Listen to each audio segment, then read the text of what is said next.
Nous en parlons avec un homme d'église qui est le pasteur Patrick Mbouyi, qui est pasteur, mais qui est également musicien. Pendant qu'il s'avance, nous avons le grand plaisir de dire bon matin à vous, pasteur Patrick. Bon matin. Karibu Sana. Bonjour, M. Gabi. Bon matin à vous, Papa Patrick. Merci pareillement. Merci à vous. C'est un plaisir de vous avoir après un aussi long moment. Vraiment, très longtemps. C'est toujours un plaisir pour moi de venir ici et merci pour l'invitation. Très bien. Merci. Pasteur Patrick, tous les noms africains ont une signification. Êtes-vous d'accord avec cela? Oui, je dirais une grande partie. Et pas seulement les noms africains. Ok. Mais aussi, moi en tant que pasteur, ma plus grande référence est la Bible. Très bien. Même quand nous allons dans la Bible, nous nous rendons compte que la plupart des noms bibliques ont une signification. Ouais. Pour commencer, le nom indique beaucoup de choses sur la personne. Ok.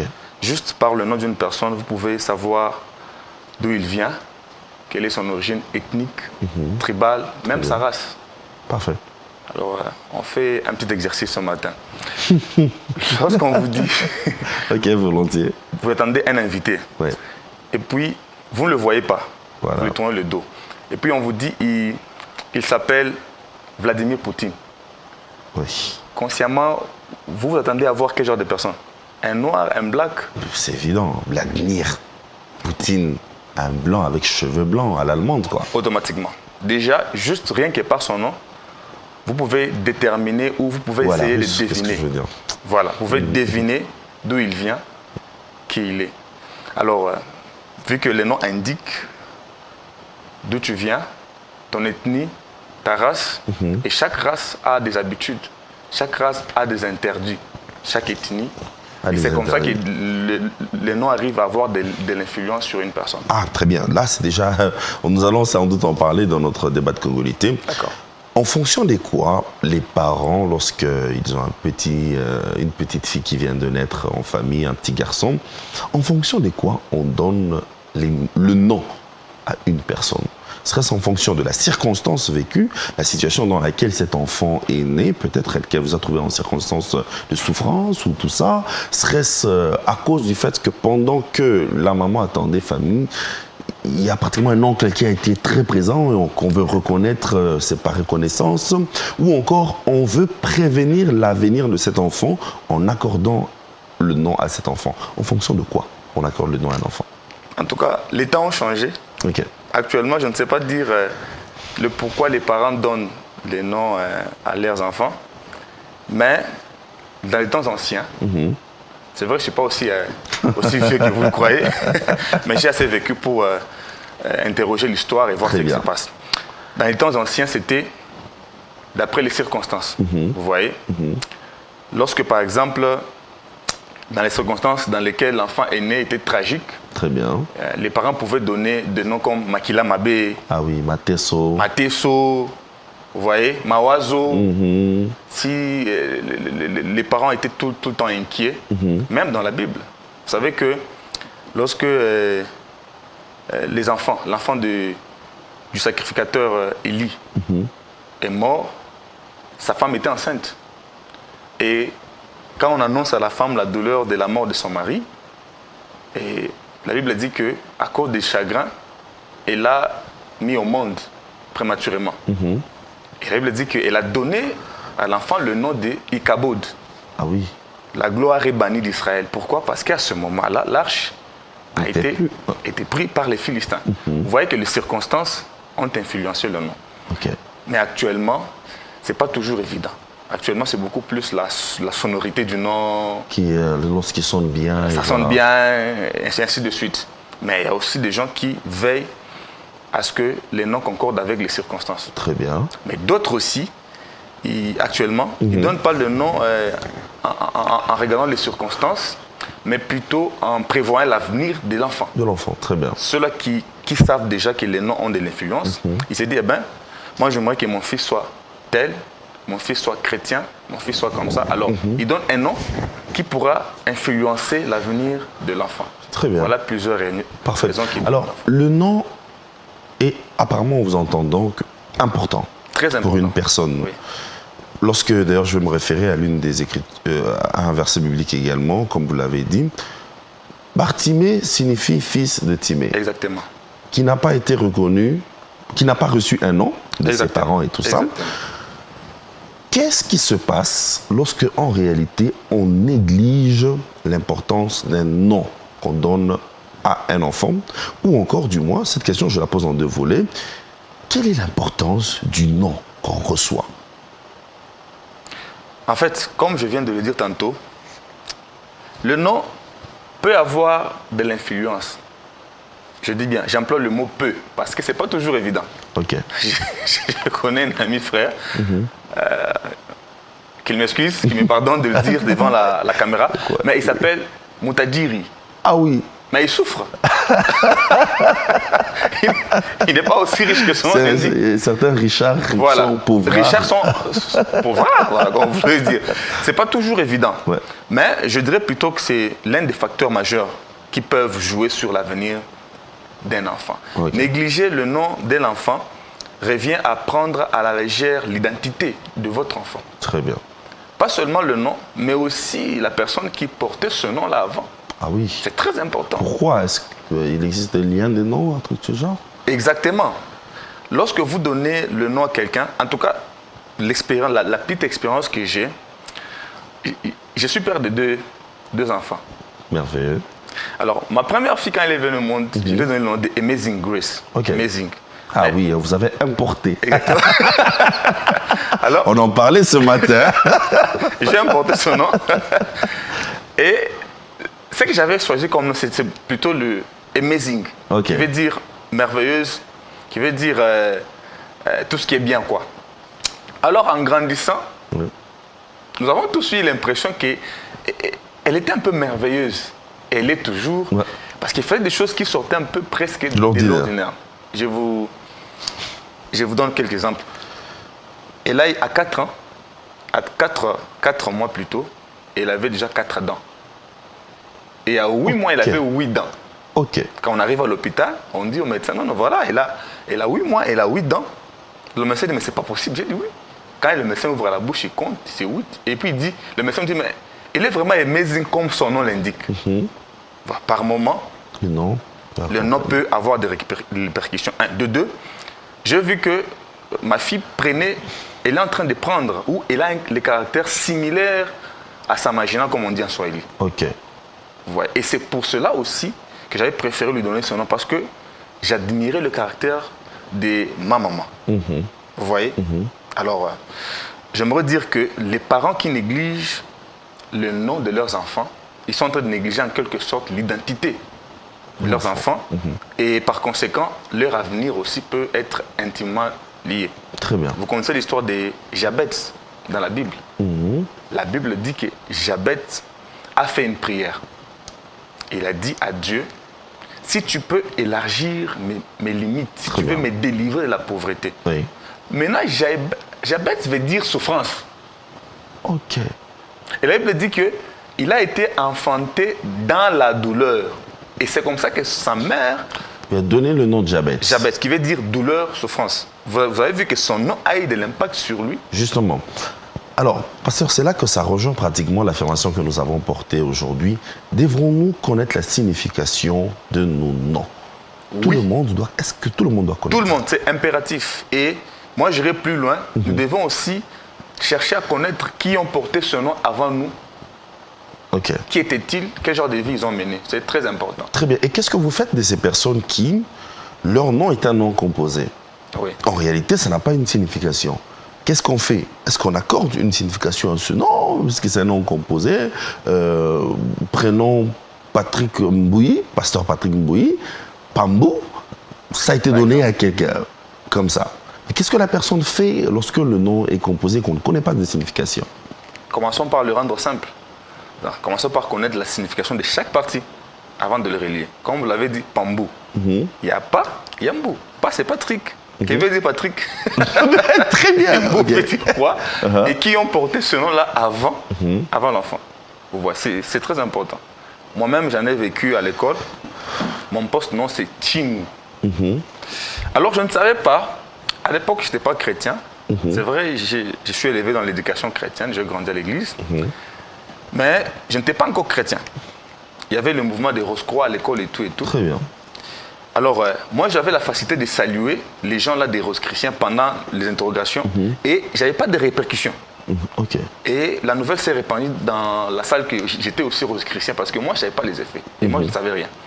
C'est plus tard que, en expliquant à mon père l'histoire, il m'a dit, il a rigolé, il m'a dit, Tingu veut dire celui qu'on ne peut pas ensorceler. Ok. Ouais. Tingu veut dire celui qu'on ne peut pas ensorceler. Et Patrick veut dire père de famille. Vous voyez. Ok. Alors, du coup, la signification de mon nom a un peu joué un rôle sur ce que je suis devenu. Moi, je crois qu'il est très important. Si tu ne connais pas la signification exacte, tu peux au moins savoir qui était celui qui a porté ton nom avant. Et pour s'identifier à cette personne, c'est ça la raison, pour s'identifier à cette personne et voir si on a pratiquement le même comportement. Si on a le même profil, si certaines situations de notre vie sont peut-être liées. J'ai dit peut-être. Peut-être liées. Qu'est-ce que je fais lorsque, en réalité, je me rends compte que plusieurs situations de ma vie sont vraiment liées à mon nom? Et je me rends compte que ces situations sont négatives dans ma vie. Exactement. Et en réalité, ce sont des situations qui ne me permettent pas de progresser et d'avancer dans la vie. Qu'est-ce que je fais pendant ce moment? Là, nous interrogeons votre casquette de pasteur. Exactement. Mais voilà, vous l'avez dit, vous avez fait des études également, mais qu'est-ce qui doit être fait? En tout cas, moi, il y a deux options. Mais dans ces deux options, moi, je préfère l'une d'options. C'est de faire comme Jabez. Parce que changer aussi de nom, ce n'est pas toujours évident que la situation va changer. Ce n'est pas toujours évident. Jabez, quand il a vu, il a remarqué que sa vie n'avançait pas. Il n'a pas directement changé de nom. Mais je crois que Jacob, lui, il avait changé de nom. De Jacob, supplantateur, menteur, en Israël. Mais ce n'est pas toujours évident. On peut faire comme Jabez, réclamer sa délivrance auprès du Seigneur. Parce que le Seigneur peut changer ton nom sans que tu le changes sur un papier. C'est un Dieu des miracles, des prodiges. S'il a pu changer l'eau en vin, il peut changer ton nom dans le livre de la destinée sans que tu aies besoin de le changer sur un papier. Mais si en priant, le Seigneur te donne la révélation, te demandant de changer carrément ton nom, l'État congolais autorise à quelqu'un de changer le nom. Très bien. Alors, pasteur, vous l'avez dit pour votre cas, vous aviez nommé l'une de vos filles par le même nom pratiquement que vos parents. Exactement. Pourquoi généralement on sent comme si c'est une obligation? Pour tous les enfants que j'aurai, il faut que je donne quand même le nom à mon père ou à ma mère. Qu'est-ce qui fait en sorte qu'en Afrique ou en RDC, on se sente obligé de donner un nom aux parents? Bon, je crois que c'est la culture. La culture et nos coutumes. Je ne pense pas que... Nos coutumes nous l'exigent, je sais pas. Certains, oui, et l'habitude aussi. Et je ne pense pas que dans nos coutumes, tout est diabolique, je ne pense pas. Parfait, oui. C'est pas toujours diabolique, c'est aussi peut-être une manière d'être reconnaissant à nos parents. Je ne trouve pas de mal pour celui qui se sent obligé de donner à ses enfants le nom de ses parents. Mais je ne trouve pas aussi non plus un problème celui qui décide de faire le contraire. Mais justement, vous parlez de reconnaissance, mais qu'est-ce qui accompagne je suis reconnaissant envers mes parents, je donne le nom. Bon, qu'est-ce que ça lui fait? Est-ce qu'il y a une certaine fierté qu'on prenne un nom, qu'on accorde à un enfant, ou qu'est-ce qui se passe en réalité? Oui, moi je trouve que c'est pour aussi immortaliser la personne. Vous voyez, c'est pas seulement chez nous. Même les Blancs, vous trouverez Henri Junior, Louis, deuxième du nom. Deuxième du nom. Troisième du nom. Alors Franck cinquième du nom. En réalité, Franck cinquième du nom est comme Franck troisième du nom, Franck quatrième et Franck premier. Exactement. Tous ivrognes. Ah, ça c'est un Qu'est-ce qu'on fait lorsque, en réalité, le parent n'a pas été un modèle? Le parent a été papa pendant toutes ces années, mais a été polygame, a été désordonné. Mais à un certain moment, bon, polygame, désordonné, c'est vrai, mais a su répondre à nos besoins en tant que parents. Ça veut dire les études, l'éducation, il nous l'a donné comme il pouvait, mais il a attaché quand même à certaines antivaleurs selon notre société. Qu'est-ce qu'on fait? Est-ce qu'on lui doit toujours le nom? Moi, je crois qu'en tant que chrétien, la Bible a dit tout ce qu'on fait sans conviction, c'est un péché. Ce qui n'est pas le fruit d'une conviction est un péché. C'est un péché. Tout doit partir de la révélation. Parce que la foi est une révélation personnelle. Il y avait beaucoup d'aveugles. Mais seul Bartimée avait eu la révélation de crier vers Jésus. Vous voyez, j'avais beaucoup de malades. Seule cette femme-là avait la révélation de toucher la robe de Jésus. La délivrance, c'est une révélation. La foi doit être une révélation. Le parent doit avoir la révélation de savoir si je donne ce nom à cet enfant, est-ce qu'il y aura-t-il le même comportement? Parce que tu peux délivrer tes enfants par la prière, peu importe le nom. Comme je l'ai dit au début, le nom n'est pas le seul facteur déterminant. C'est vrai, ça joue. Tu peux changer de nom, comme je l'ai dit, mais il y a des gens qui s'appellent Moutadir, mais il est pauvre. Mais je crois que le parent doit se baser sur la révélation. Voilà, de dire, voilà, Seigneur, j'aimerais donner à mon enfant le nom de mon père. Qu'est-ce que tu en dis? Peut-être que le Seigneur peut lui dire, donne ce nom. Donc, vous proposez, avant de donner un nom, de prier avant et de donner des noms par révélation. C'est mieux. Pour un chrétien, c'est mieux. Mais pour celui qui n'est pas chrétien, je crois que chaque parent a un besoin de voir son enfant évoluer et il peut se référer à le besoin qu'il a pour son avenir de son enfant. S'il se dit, par exemple, j'ai choisi de ne pas donner mon nom, le nom de mes parents à mes enfants, et qu'il sent qu'il peut vivre à l'aise avec ça, tant mieux. Très bien. Mais c'est mieux d'avoir la révélation. Parfait. Alors, vous retrouvez plusieurs personnes qui, généralement, quand elles doivent se présenter, mettent leur prénom en avant au lieu de mettre le nom. Et certaines personnes qui ont honte de leur nom, Badibanga, Diboué, je sais pas, tout ce qui va avec, ils ont honte de cela. Qu'est-ce qui se passe en réalité qu'est-ce qui se passe en réalité lorsque on a honte de son identité, on a honte de son nom? Moi, je crois plutôt qu'ils n'ont pas honte du nom. Ils ont plutôt honte de la signification qui est derrière ce nom. Vous voyez? Ce n'est pas un débat tribal ici, mais j'aimerais juste dire quelque chose juste pour faire comprendre. Vous voyez, quand vous appelez quelqu'un Kassai, il se fâche. Ce n'est pas le nom Kassai qui fait qu'il se fâche. C'est la connotation qui est derrière ça. Qui est derrière, Quand on dit Kassai, on voit beaucoup de trucs négatifs derrière. Vous voyez? Mais quand tu dis quelqu'un, t'es un blanc, il ne se fâche pas. Tout ça, Muzungu. Voilà, il est content. C'est Muzungu et tout. Ce n'est pas le nom, c'est la signification, l'importance qu'on accorde. Quand tu dis à quelqu'un, t'es un nègre, en Europe, tu dis nègre, mais c'est une insulte. En effet. Je crois que ces complexes-là viennent du fait qu'on n'accepte pas d'où on vient, on n'accepte pas ce qu'on est. Si on fait la paix avec qui on est, d'où on vient, je crois que notre nom, on en sera plutôt fier. Très bien. Est-ce que vous pensez également que lorsqu'on n'est pas d'accord de son prénom et tout ça, on peut carrément garder dans son identité pour être plus authentique et africain, nom, post-nom, ou encore mon nom, c'est tout? Je crois que c'est facultatif. Nous sommes dans un monde où il y a la liberté, et encore beaucoup plus l'État congolais donne la cette permission liberté de changer de nom. Ne soit pas un prétexte pour vivre selon la chair. Exactement. Non mais non, ça c'était une blague. Ouais. Franchement, moi j'ouvre une parenthèse pour dire que il n'y a pas une vie charnelle et une vie spirituelle. Tout est spirituel. C'est juste une parenthèse. Même cette signification des noms, elle est spirituelle. Parce que l'homme n'est pas charnel, l'homme est tridimensionnel.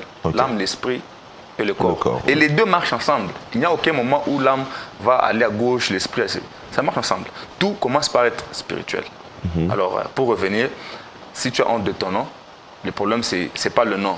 Il y a quelque chose dans ta vie, dans ton passé, dans ta famille, dans ton ethnie que tu n'aimes pas. Et c'est ça qui te fait refuser le nom. D'accord. Mon nom m'a apporté, je reviens quand même, c'est une question qu'on a posée, parce que là, on va plutôt aller vers le côté solution. Mon nom m'a apporté beaucoup de soucis. Ça peut être de moquerie, mais comme vous l'avez dit, je m'appelle Moutadjiri, mais en réalité, je vis dans la galère. Une galère enrichissante. Au point où je peux enrichir. C'est un bon mot que je vais emprunter alors. Galère enrichissante, ça c'est... Alors, je vis vraiment dans la galère. Qu'est-ce que je fais pour... Vous avez parlé des liens des noms. Exactement. Pour repousser toutes les ondes négatives qui sont en rapport avec mon nom. Deviens chrétien. La Bible dit, il n'y a pas de condamnation pour ceux qui sont en Christ. Une fois que tu es en Christ, il y a une différence entre adhérer à une église et être un chrétien. Ce n'est pas la même chose. Oui. Quand tu es en Christ, tous les liens qui sont autour de ton nom, autour de tout ce qu'il y a, tombent carrément. Très bien.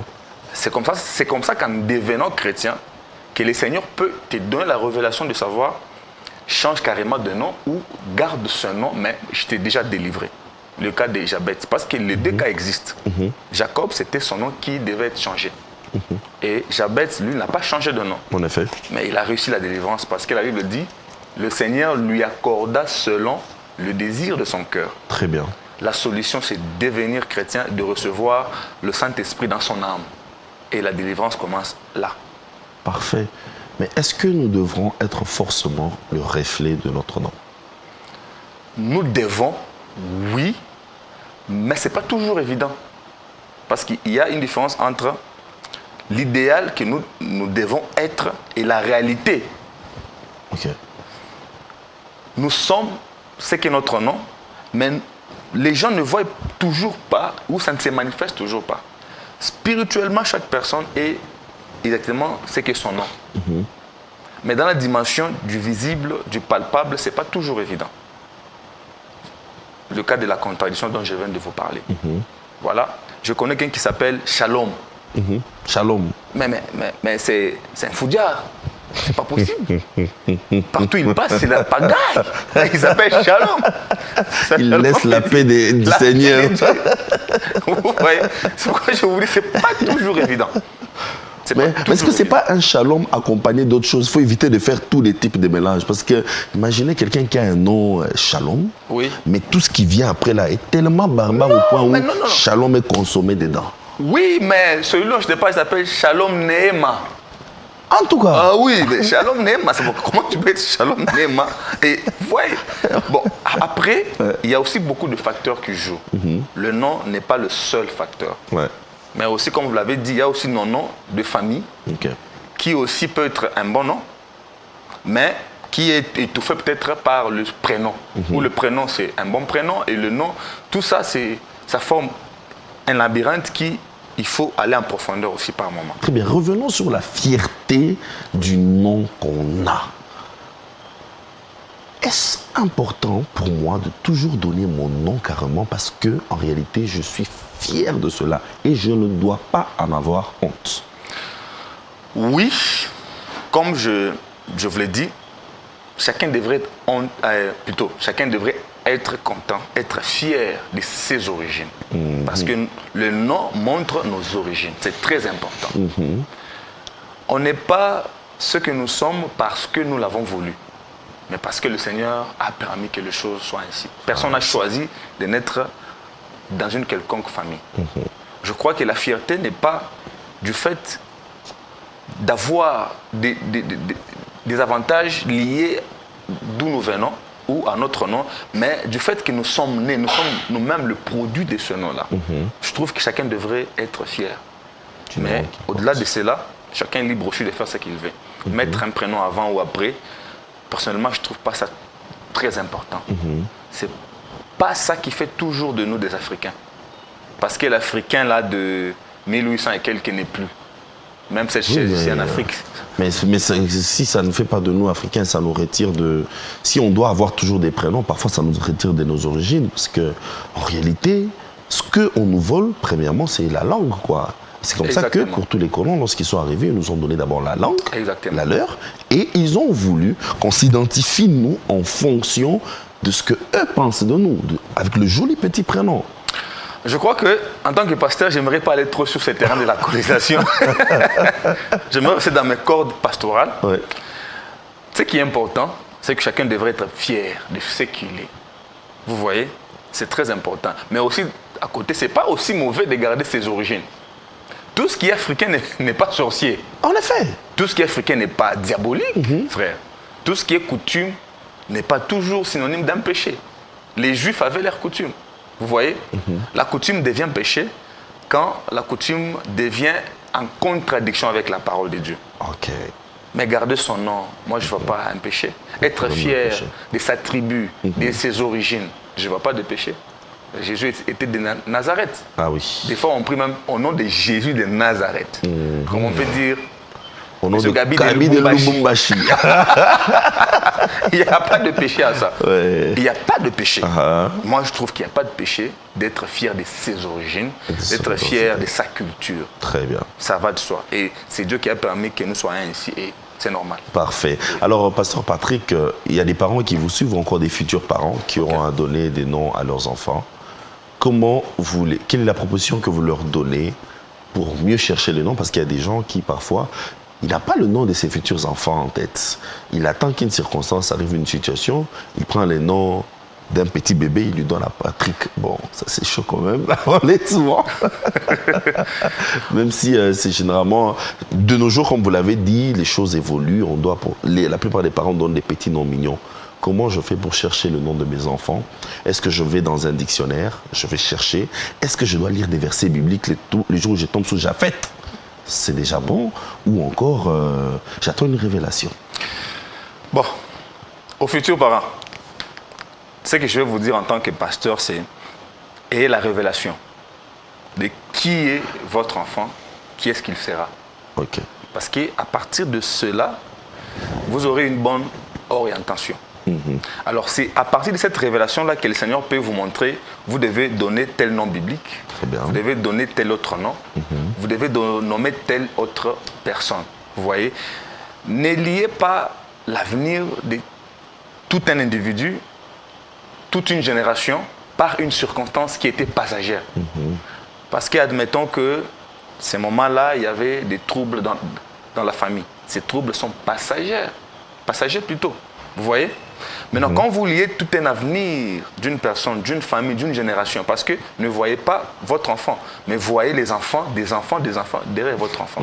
Je trouve qu'il est mieux de ne pas lier l'identité d'une personne par une situation passagère, mais plutôt d'avoir la révélation, et de ne pas se limiter à la sonorité, à une bonne sonorité du nom, et d'aller aussi en profondeur pour savoir le nom que j'aimerais donner, pourquoi je le donne. Mais tout part de la révélation. Que le Seigneur vous révèle d'abord qui est votre enfant et quel est le nom qu'il faut lui donner pour un avenir meilleur. Mais aussi, sans oublier vos origines, gardez-le bien, c'est important. Ah oui, ça nous garde authentiques. Merci beaucoup à vous, Je vous en prie, c'est moi qui vous remercie. Omboyi. Avec toi, Arsène, nous allons lire les commentaires des téléspectateurs, si nous les avons. Et bien sûr, après cela, nous allons finir avec une dernière rubrique. Les commentaires des téléspectateurs. Eh bien, ça veut dire que les téléspectateurs ont très bien compris l'échange qu'on a eu avec le pasteur Patrick. Exactement. Gloire à Dieu. Très, très bien. Alors, Arsène, merci beaucoup à toi. On va te souhaiter une bonne suite de journée. Merci, pareillement, Kaby. Très bien. Merci à vous également, pasteur Patrick. Je vous en prie. On va vous souhaiter une bonne suite de journée et vous libérer sans doute. Merci.